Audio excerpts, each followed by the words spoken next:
boleh nggak saya tadi, kalau nggak salah tadi Anda siapin berkas ya tadi ya, yang 1 lembar soal ya itu. Ini ya salah satu contohnya hitungan uang yang masuk. Iya, ini masih baru ya Mbak ya, 2023 ini.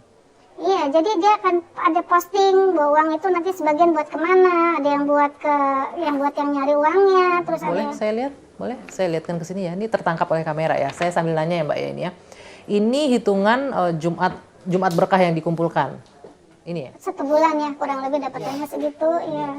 Ini OPS-YYS ini apa? Operasional Yayasan. Ya. Ini 50%. Dari dana yang dimasuk ya itu akan Oh, jadi 50% untuk yayasan. jadi operasional tuh kayaknya buat nantinya tuh ada buat urusan yayasan sama buat kasih ke anak yatim, ada acara-acara. Oh, dari semuanya 50% itu dibagi-bagi. Iya, tapi dari 50% ini nanti akan kebagi lagi, saya nggak apal nih ininya. Nih, ada gift 23%. Gift Itu ini buat yang kayak fee buat orang yang nyari apa? Ngumpulin uang. ngumpulin uang. Oh, ada fee-nya untuk Kayak yang saya ngumpulin uang. telemarketing misalnya mencari terus saya bisa masukin 20 juta nih. Mbak dapat 23%. Iya, dari 20 juta. 17%. Jamas. Ini untuk yayasan Jamasnya. Bukan, Jamas itu setoran nanti uang itu, jadi saya pencari dana. Saya kan harus setor, ada namanya Jamas, ada SP, ada segala macam nih. Ini postingannya nih. Jadi nanti saya udah berapa nih yang udah saya ini kan ditargetin, saya sebulan misalnya 1,5 juta harus masuk. Nah itu kepasuk nggak? Kalau dia masih kurang dari ini, dia harus tutup pakai duit sendiri. Pakai uang sendiri itu? Oh, iya, makanya akhirnya banyak yang mencari biar uang nggak keluar sendiri. Gimana caranya dia telemarketing atau dia fundraising atau dia berdiri di Tapi malah yang untuk anak yatimnya nggak tertulis di sini. Ini hanya untuk semen, untuk HR nih ke Ramadan, Ramadan, HQ Harakah Kurban. untuk kurban. Malah untuk anak yatimnya nggak kelihatan di sini di mananya. Ini yang bikin Anda keberatan. Iya, karena Yang saya menurut Anda nggak ngerasanya, amanah. iya, saya ngerasanya nggak amanah. Saya kan kayak punya keluarga, takutnya ada uang yang saya bawa, yang suami bawa ke saya kalau nggak negur, saya mengiyakan sesuatu yang haram, saya telan dong. Nah, itu yang membuat saya perang batin gitu loh. Nah, Mbak Mawar, sebagai anggota NII, Anda sudah berapa lama sih? Dan gimana awalnya kok Anda tuh mau? Dulunya sih saya lagi nerusin kuliah S1 ya, kalau nggak salah dulu tuh. Jadi ada staff adminnya di kampus itu yang mengajak saya ikutan kayak pengajian, pergi ngaji. Pengajian itu nggak akan banyak orangnya dan masih pada muda-muda, paling umur muda antara 25 sampai 30 tahun lah, masih pada muda. Kita datang ke pengajian kayak rumah tempat tinggal, ada yang ngisi paling cuma 4 orang, 5 orang, 3 orang ya kayak gitulah. Tapi saya baru tahu bahwa yang ngajak saya itu sebenarnya mereka sudah duluan masuk. Oh, sudah bergabung di NII. Iya, jadi seolah-olah menggiring masih baru. iya. Anda sendirian yang masih baru Iya, ternyata. tapi pas ketika saya tahu, oh ternyata saya sendirian, mereka yang ngajak bareng itu ya persoalan ngaji bareng nih, padahal mereka udah tahu nih targetnya yang mau kita ajak. Oh, dia juga pintar, dia akan nyarinya orang yang berani, yang punya duit. Karena bagi dia kan butuh untuk habis itu kita bisa ngebantuin setoran dong. Kalau orang yang nggak ada apa-apanya, ya apa yang mau dia kasih gitu loh. Selama Anda dan suami aktif di NII, ketemu dengan Panji Gumilang berapa kali? Sering atau enggak? Kalau saya paling waktu acara Jamas ya. Terus sama dulu anak saya kan ada sempat wali santri ya, kalau ada anak kita ada acara porsen ya, pokoknya yang kumpulnya anak-anak wali santri itu anak itu ke Al Zaitun langsung? Iya, saya datang lihat anak tampil, kayaknya waktu itu bulan, pokoknya ada acara anak sekolah lah untuk kayak gitu ya, kita datang diundang. Jadi yang Anda rasakan dengan sudah bergabungnya di NII dan juga terafiliasi dengan Al Zaitun yang Anda bilang. Tadi kita ngobrol, Anda bilang Al Zaitun ya NII. NII Al Zaitun. Benar, 100%. Kalau yang pada berani ngomong itu ya pembohong semua, itu bagi saya itu mereka pembohong semua. Karena Anda yang di atas dalam itu, kalau dia ngomong itu pembohong semua, saya belum bisa ngomong.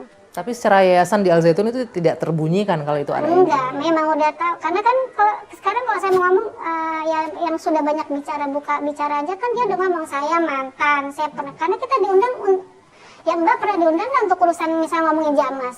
Nggak mungkin dong kalau bukan orang dalam. Kita sekarang suruh fairin aja. Sampai sekarang juga TV One nggak bisa masuk ke dalam Al Zaitun. Iya, sekarang orang-orang di luaran sana pernah nggak diundang untuk bicara Jamas. Yang orang Jamas itu ya orang dalam. Ketemu sama Sedang itu, sekarang mau ngomong apa lagi? Kalau dia bilang AIWO ya saya bilang udah makannya tuh bohongnya deh. Tapi konsepnya NII ini nggak pernah untuk mengajak perang berjihad begitu tidak, kan? Ya? Lebih tidak. seperti apa sih dia Jadi bergeraknya untuk membangun peradaban negara Islamnya? sebenarnya. Oke. Peradaban untuk berbudaya kayak pokoknya ya makanya dia kan slogannya peradaban kan.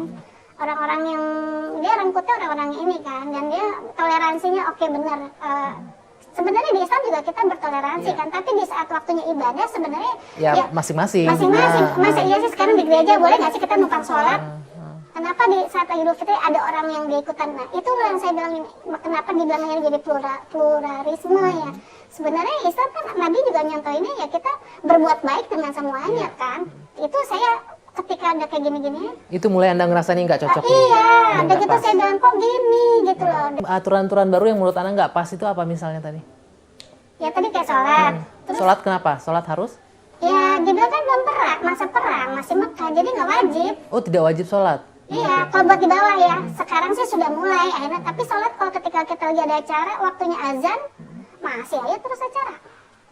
Sedangkan saya ikut pengajian tempat lain, break loh, semua diem. Kita sholat dulu, habis selesai makan, balik lagi. Setiap habis ada azan, kita semua dulu berhenti. Ini saya ikutan pengajian tempat lain tuh kayak gitu, ikutan pelatihan dimanapun lagi ikutan tapi menghormati. Ini ngakunya Islam, tapi kok waktunya sholat tuh terabas dianggap ini lagi sholat. Acara tuh begini, itu sholat. Kalau dihitung berapa tahun berarti kira-kira Anda tergabung dalam ini? 10 tahun ada? Lebih. Tapi masih aktif suami sampai saat ini ya? Masih. Tetap ngumpulin uang untuk NII Iya dia wilayah. kan dia pegang anggota di bawah bagaimana nelponin, ngingetin, ayo setoran tanggal segini harus kekumpul. Setoran ini tidak hanya sampai ini yang dibilang, juga ke Al Zaitun juga masuk. Oh, iya dong. Kalau Jamas itu buat kemana? Buat kemana? Saya nggak tahu. Ke sana, Ke Al Zaitun. Iya. Itu ada tercatat semuanya. Ada kan hitungannya. Kan kalau kita sendiri pun bisa waktu itu setor saya kan ada nomor anggota Jamas. Titik-titik nomor kode saya bisa sebut ke salah satu misalnya waktu itu boleh sebut nama ya. Misalnya ke bank. Oh ada terdaftar di situ Terdaftar. ya? Nanti itu saya kasih ke ini bukti saya udah setornya. Ada. Karena tetap suami saya ditarget, suami saya yang nutupin. Saya bilang nggak mau tahu. Terserah cari dari mana saya nggak mau.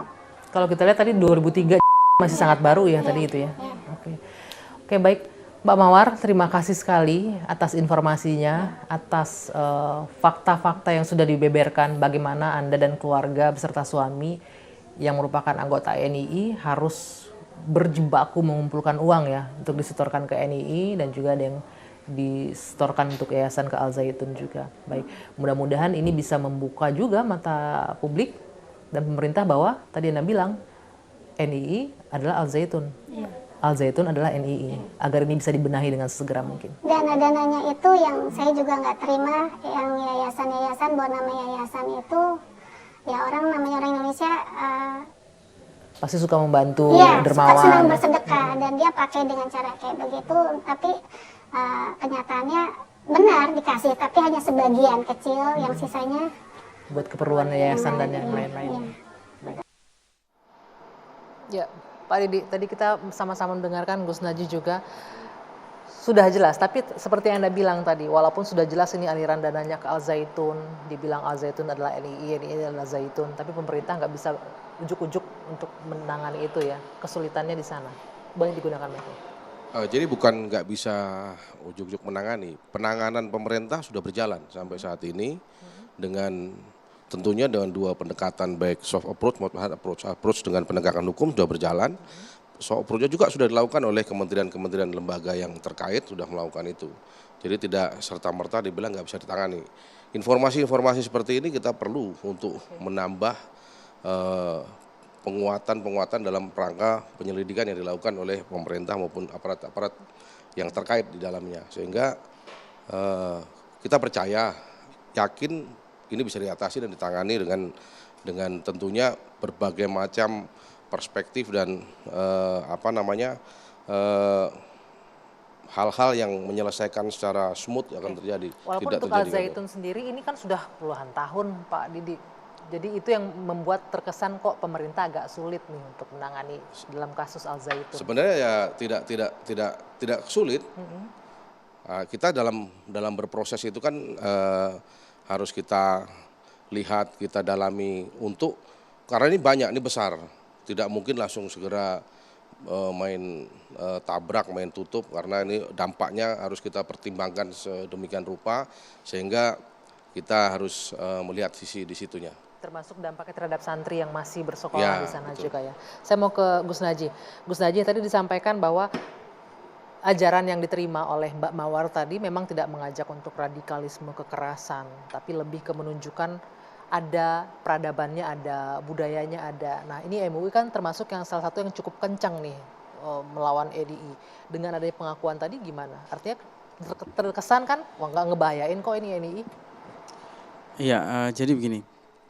Eh, saya jawab yang terakhir dulu.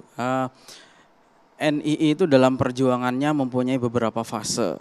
Ya, tadi Mbak Mawar mengutip salah satunya, yaitu fase Mekah, di mana ini kan analoginya adalah analogi kehidupan di masa Nabi, di mana pada fase Mekah memang ada beberapa syariat yang belum dijalankan. Misalnya tadi dicontohkan sholat. Pada waktu fase Mekah menurut mereka tidak wajib sholat itu, belum wajib. Kemudian nanti setelah fase Mekah itu ada yang namanya fase Madinah. Nah kemudian terkait jihad itu ada dua fase. Satu fase jihad difa'i, fase jihad ofensif. Itu sudah mulai mengangkat senjata. Karena Nabi itu 13 tahun di Mekah, semenjak diutus menjadi Nabi di Mekah itu tidak pernah mengangkat senjata memang. Ya. Tapi Nabi berdakwah itu. Nah ini yang dianalogikan oleh NII. Kemudian nanti akan ada masanya gitu, ketika fase jihad defensif sudah dilakukan itu ada masa yang namanya fase jihad ofensif. Nah ini yang harus diantisipasi dari sekarang. Ini yang menurut Anda pasti akan muncul dari NII yang ada Pasti di akan Indonesia? minimal masuk Kekhawatirannya? dalam rencana mereka. Kalau soal berhasil tidak berhasil itu itu wallahu a'lam ya nanti, tetapi itu masuk dalam rencana mereka. Karena sebentar saya potong. Karena kalau saya lihat dari penjelasan salah satu anggota yang aktif ini, konsepnya sih lebih ke ngumpulin uang, lebih ke finansial ya, lebih mempersiapkan secara ekonomi, Iya, itu secara kan namanya keuangan. i'dad namanya. Kalau di dalam bahasa mereka itu i'dad namanya, persiapan. Oke. Itu. Persiapan. Mungkin tidak semua santri akan tahu persoalan seperti ini karena kan ini bagian dari grand strategi, tetapi pada tataran teknis saya kira mereka semua ini dijadikan bagian dari agenda besar NII gitu. Nah saya kira begini Pak, perlu kita pilah memang dalam hal ini antara Panji Gumilang sebagai perorangan, kemudian Al-Zaitun dan NII. Oke. Panji Gumilang sudah ditangani saat ini oleh pemerintah dan kita harus menghormati proses hukum itu. ya. Meskipun saya kira memang sangat disayangkan bahwa penanganan Panji Gumilang ini sangat lambat sekali itu. Karena Panji Gumilang ini kan anggota NII senior. Usianya sudah 78 tahun saat ini. Dan saya kira tidak boleh ada orang yang berada di atas hukum. Pelaporan terhadap Panji Gumilang itu sudah tidak terhitung banyaknya. betul. Dan Panji Gumilang selalu lolos. Bahkan ketika anak buahnya banyak ditangkap, Panji Gumilang selalu lolos. Apa faktornya kalau Anda dari Nah, BPET MUI melihat faktor apa sih? Kayaknya dia Ya licin dalam tanda tentu kutip. faktor politik ya, tentu faktor Oke. politik. Nanti detail politiknya seperti apa itu ada pembahasan tersendiri. Tetapi saya kira sebagai negara hukum mestinya setiap ada pelanggaran hukum harus ditindak diproses, ya. Oke, jangan oke. menunggu gaduh. Sementara sekarang pemerintah ini kalau ada kegaduhan baru ditangani. Baru Padahal persoalan ini kan sudah puluhan tahun. Lalu kemudian ada Al-Zaitun. Saya kira Al-Zaitun sendiri sudah 30 tahun. Ya. Ya. Kalau dihitung dari berdirinya kan 92. Kemudian meskipun diresmikan oleh Tahun 99 Pak Habibie ya. tahun 96. Itu. Oke, Tapi, tahan ya, dulu, baik. tahan dulu. Nanti kita harus jeda dulu nih. Kita akan kembali lanjutkan diskusi ini, tapi kita jeda dulu sejenak. Dua sisi kembali untuk Anda.